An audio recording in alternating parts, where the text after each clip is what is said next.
আসসালামু আলাইকুম। মানুষের সাফারিংয়ের বড় কারণ হচ্ছে তার আইডেন্টিটি। বুদ্ধিজম হতে এক্সিস্টেন্সিয়াল ফিলোসফিতে আইডেন্টিটির সাথে মানুষের সাফারিং কিভাবে সম্পর্কিত তা নিয়ে বিস্তর আলোচনা রয়েছে। কারো আইডেন্টিটি যদি ফ্লুইড হয়, অর্থাৎ তা যদি ইজিলি চেঞ্জেবল হয়, তাহলে তাকে কোনো ধরনের অধিকাংশ সাফারিং তাকে স্পর্শ করবে না। এই দুনিয়া হচ্ছে ইমপারমানেন্ট তথা অস্থায়ী, এবং এই ইমপারমানেন্সকে মেনে নিয়ে কেউ যদি কোনো তার আইডেন্টিটির সাথে কোনো কিছুকে যদি পার্মানেন্টলি অ্যাটাচ না করে, তাহলে সে অধিকাংশ দুঃখ কষ্ট সাফারিং থেকেই নিজেকে মুক্ত করতে পারবে। কিন্তু এটা বলাটা যত সহজ, করাটা তত সহজ না। স্পেশালি আমাদের আইডেন্টিটির একটি বড় অংশ হচ্ছে আমাদের ন্যাশনাল আইডেন্টিটি।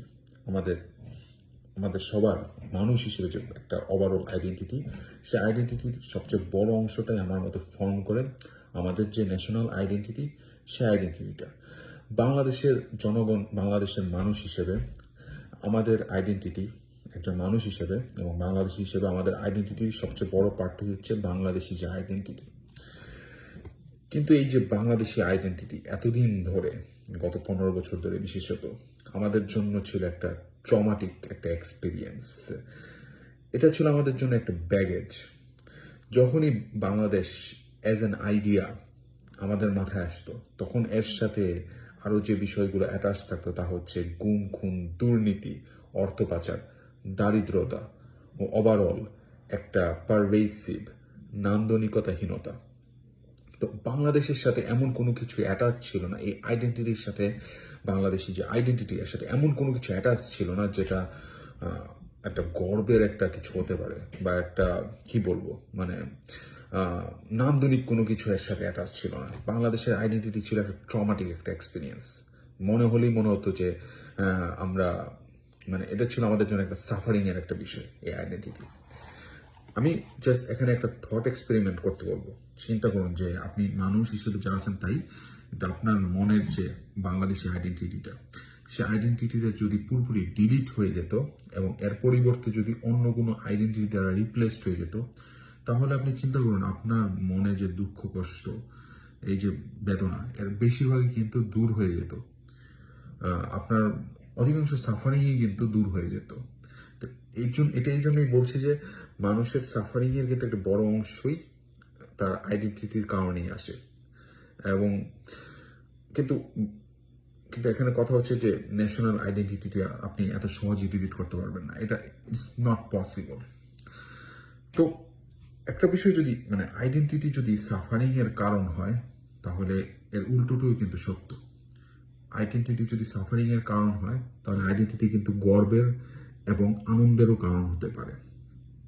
এবং জুলাই রেভলিউশনে আমরা তাই দেখেছি। With the Flick of A finger বাংলাদেশের আইডেন্টিটি একটা ট্রমাটিক একটা আইডেন্টিটি হতে একটা গর্বের একটা আইডেন্টিটিতে পরিণত হয়েছে আমাদের জন্য। এই আইডেন্টিটি এখন আমাদের মনে আশা ভরসা যোগাচ্ছে, আমাদেরকে নতুন করে দেশকে ভালোবাসতে শেখাচ্ছে। এই identity just like within a Flick of A finger, with the Flick of A finger এত দ্রুত এটা হলো। তো এই আইডেন্টিটির কারণে এখন যে জিনিসটা হচ্ছে সেটা হচ্ছে যে আমাদেরকে আমাদের আইডেন্টিটি বয়ে বেড়ানোর জন্য কেউ কোনো সিম্পেথি দেখাচ্ছে না। আগে যেটা হতো যে এই যে আইডেন্টিটির সাথে এই যে এত ব্যাগেজ ছিল, আমাদের দুর্নীতি, গুম খুন, বাংলাদেশ নিয়ে যদি কেউ আলোচনা করতো কেউ কারোর সাথে, তখন ওভারঅল ছিল একটা নেগেটিভ একটা এক্সপিরিয়েন্স। কারোর সাথে বাংলাদেশ নিয়ে আপনি কথা বলতে গেলেই এই বিষয়গুলো বেরোয় আসতো। তখন যেটা হতো যে মানুষ জাস্ট অনেকে সিম্পেথি প্রকাশ করতো, অথবা মানুষ হয়তো এ নিয়ে প্রচন্ড ইনডিফারেন্স প্রকাশ করতো। এবং এই যে বিষয়টা, যে কারো আইডেন্টিটি যদি এরকম হয়ে যায় যে তা যদি সিম্পেথি পাওয়ার যোগ্য, তাহলে সেই আইডেন্টিটি একটা বড় কষ্টের কারণ হয়ে যায়, যেটা আমরা স্পেশালি দেখেছি যে সিরিয়ান বা ফিলিস্তিনি যারা আছে তাদের ক্ষেত্রে, তাদের আইডেন্টিটির সাথে দুঃখ কষ্ট জড়িত হয়ে গেছে। একজন সিরিয়ান বললেই তার আইডেন্টিটি যখন সে বলে যে সে একজন সিরিয়ান, তখনই আমরা তার সাথে অ্যাসোসিয়েট করি রিফিউজি হওয়াকে, বা এই যে যুদ্ধের কারণে তাদের যে প্রচন্ড সাফারিং এর মধ্যে দিয়ে যেতে হয়েছে তাকে। তো এই জিনিসটা ওরা কখনোই ভালোভাবে নেয় না, এই জিনিসটা তারা অ্যাভয়েড করতে চায়। এই যে সিরিয়ান আইডেন্টিটির কারণে তাদের যে একটা দুঃখ কষ্ট, এবং এই দুঃখ কষ্টের কারণে দুনিয়ার মানুষ যে তাদেরকে সিম্পেথি দেখাতে চায়, এই জিনিসটা তারা তারা এতে আরো বেশি করে কষ্ট, এতে তারা আরো অনেক বেশি কষ্ট পায় এই যখন মানুষ তাদেরকে সিম্পেথি দেখাতে চায়। এবং বাংলাদেশের এই বিপ্লবের ফলে এই যে আইডেন্টিটি, নতুন আমরা একটা যে আইডেন্টিটি পেয়েছি, এই সবচেয়ে বড় পাওয়াটা এটাই যে আমাদেরকে এখন আর কেউ সিম্পেথি দেখাবে না, বরঞ্চ সিম্পেথির বদলে মানুষ এখন অবাক বিস্ময়ে আমাদের দিকে তাকাবে যে আমরা যুদ্ধ করে নিজেদের অধিকারকে ছিনিয়ে এনেছি। এই আইডেন্টিটি একটা বিজয়ী সত্তার আইডেন্টিটি, এই আইডেন্টিটি একটা জয়ী জাতির আইডেন্টিটি। এর সাথে কোনো ধরনের ট্রমা অ্যাসোসিয়েটেড না, কোনো ধরনের সিম্প্যাথি অ্যাসোসিয়েটেড না। এবং আরেকটা বিষয় যে অ্যাজ এ ডায়াসপোরা আমরা যারা বিদেশে আছি তারা নিজেদেরকে এখন নতুন করে বিশ্ব নাগরিক হিসেবে আবিষ্কার করছি। আমরা এখন অপর জাতির মতোই যারা নিজেদের অধিকার প্রতিষ্ঠা করেছে কন্টিনিউয়াস স্ট্রাগলের মাধ্যমে, তাদের সাথে একই কাতারে আমরা এসে পড়েছি।